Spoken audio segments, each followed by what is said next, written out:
여러분 안녕하세요. 찾아가는 새벽기도 시카고 예수사랑교회 조선영 목사입니다.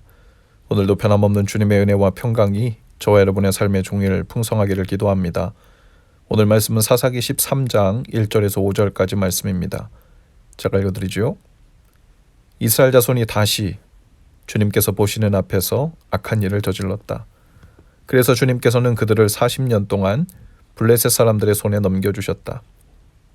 그때 소라 땅의 단지파의 가족 가운데 마노아라는 사람이 있었는데 그의 아내는 임신할 수 없어서 자식을 낳지 못하였다.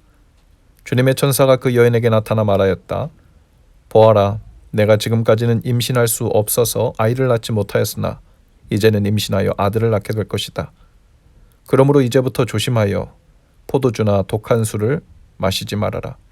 부정한 것은 어떤 것도 먹어서는 안 된다. 내가 임신하여 아들을 낳을 것인데 그 아이의 머리에 면도칼을 대해서는 안 된다. 그 아이는 모태에서부터 이미 하나님께 바쳐진 나실 사람이기 때문이다. 바로 그가 블레셋 사람의 손에서 이스라엘을 구하는 일을 시작할 것이다. 아멘. 사사기에는 반복되는 패턴이 있지요. 이스라엘 백성이 하나님 앞에 죄를 범하고 회개하지 않을 때 하나님은 그들을 대적의 손에 붙이십니다. 그로 인해 고난과 힘겨운 시간이 시작되고 또 하나님은 그들에게 구원자 사사를 보내어 그들을 그 위경에서 건져주시지요. 사사가 사는 동안 그들은 평안한 삶을 살지만 백성들은 사사가 죽고 나면 다시 하나님을 떠나 죄의 길로 들어갑니다. 삼손의 이야기도 사사기의 이러한 익숙한 패턴으로 시작하지요.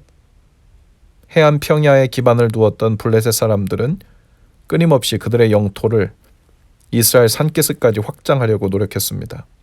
그들은 이미 사사기 3장 31절에서 이스라엘에게 문제를 일으켰었고 또 사무엘과 사울의 시대에도 계속해서 이스라엘에게 가장 큰 위협이 된 민족이죠. 이스라엘 백성들은 40년 동안 블레셋 사람들의 손에서 고난을 당합니다. 백성들 가운데 평안이 없었고 안식이 없었습니다. 그리고 40년이 되었을 때 백성을 구원하시기 위해 하나님께서 한 가정을 택하시는데요. 삼손의 아버지 그 이름은 마노아였습니다. 그 이름의 뜻이 안식입니다. 그리고 마노아의 아내가 수태하지 못하고 자식이 없었다고 했죠. 그 이름에도 나타나듯이 안식이라는 뜻의 마노아는 그 아내와 더불어 자녀를 낳지 못했다는 겁니다. 이스라엘 백성들의 영적 상태를 그대로 보여주고 있죠. 백성들 안에 더 이상 하나님의 평화와 안식이 대를 이어지지 못하고 있는 현실을 반영한 이야기입니다. 고대 근동 사람들은 종종 불임이 신의 저주라고 여겼죠. 그리고 많은 경우 이전에 불임이었던 여성에게서 역사적으로 중요한 인물이 신성한 신의 능력으로 탄생한 이야기들이 자주 연결됩니다. 아브라함의 아내 사라도 그랬고요. 이삭의 아내 리브가, 야곱의 아내 라헬, 사무엘의 어머니 한나도 불임에 시달렸지만 모두 하나님의 은혜의 개입으로 인해 자녀들을 낳은 여성들이었습니다. 그리고 그녀들의 자녀들은 성경에서 믿음의 계보를 잇고 있는 것을 봅니다. 하나님의 천사가 마노아의 아내에게 나타나 이제 아들을 낳게 될 것인데 이 아이는 나면서부터 하나님께 바쳐진 나실인이다. 그러므로 이제부터 조심하여 포도주나 독주를 마시지 말고 시체와 기타 부정한 근원을 멀리하며 머리를 자르지 않겠다고 서원하겠습니다. 하지만 하나님께서 여인에게 명하신 것은 단순히 삼손에 대한 이야기만으로 국한된 것으로 보이지 않죠. 아이가 나면서부터 거룩한 자로 성별되었으니 조심하라고 했지만 사실 이 말은 하나님의 자녀들, 하나님의 백성 모두를 향해 지속적으로 하나님께서 해오셨던 말씀이었습니다. 가나안에 들어가면 하나님을 경외하고 그 계명과 법도를 지키며 거룩하게 살라고 했죠.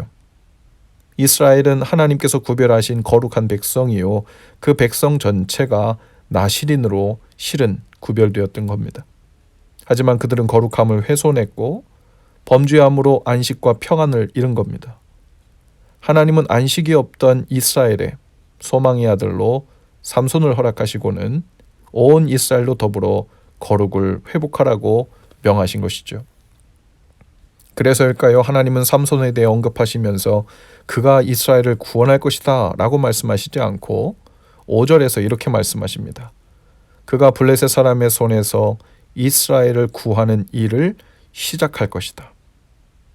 하지만 삼손은 거룩하게 살아야 할 나신인으로 구별되었지만 그의 삶은 별로 거룩하지 않았습니다.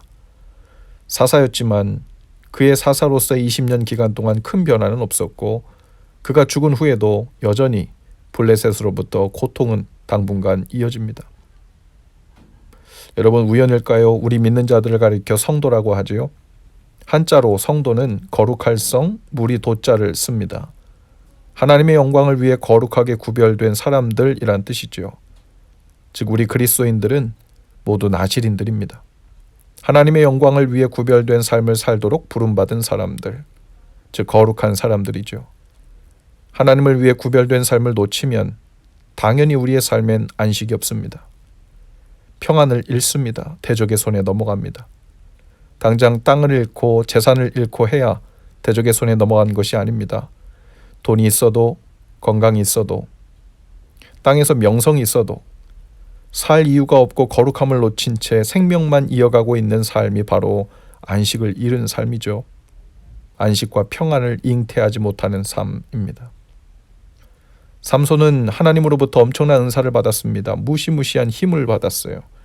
그러나 그 힘이 하나님의 영광을 위해 구별되지 않게 사용되었고 방향을 잃은 채 사용되었습니다. 그는 구별된 나신인으로 부름받았지만 안식이라는 아버지의 아들로 태어났지만 그의 삶에는 하나님 안에서의 진정한 안식이 없었습니다. 우리도 얼마든지 세상의 힘을 가질 수 있죠. 돈의 힘, 인기의 힘, 건강의 힘, 지식의 힘을 삼손처럼 가질 수 있습니다. 그러나 나실인의 삶, 부름받은 거룩함으로의 삶을 놓치면 그 삶은 안식을 잃은 불행한 삶이 됩니다. 주님께서 우리를 부르신 그 거룩한 삶, 하나님의 영광을 위한 구별된 삶으로 인해 참 안식을 취하시는 날 되실 수 있기를 주님의 이름으로 축복합니다. 기도합시다. 주님 안에 참 안식을 누리게 하옵소서. 힘을 구하는 것보다 주님 안에서의 삶을 구합니다. 하나님을 향해 구별되어 사는 날 되게 하옵소서. 그렇게 우리의 삶도 구원받기를 시작하게 하옵소서. 예수님 이름으로 기도합니다. 아멘. 여러분 오늘도 예수 사랑으로 화이팅입니다. 내일 아침에 다시 찾아뵙지요.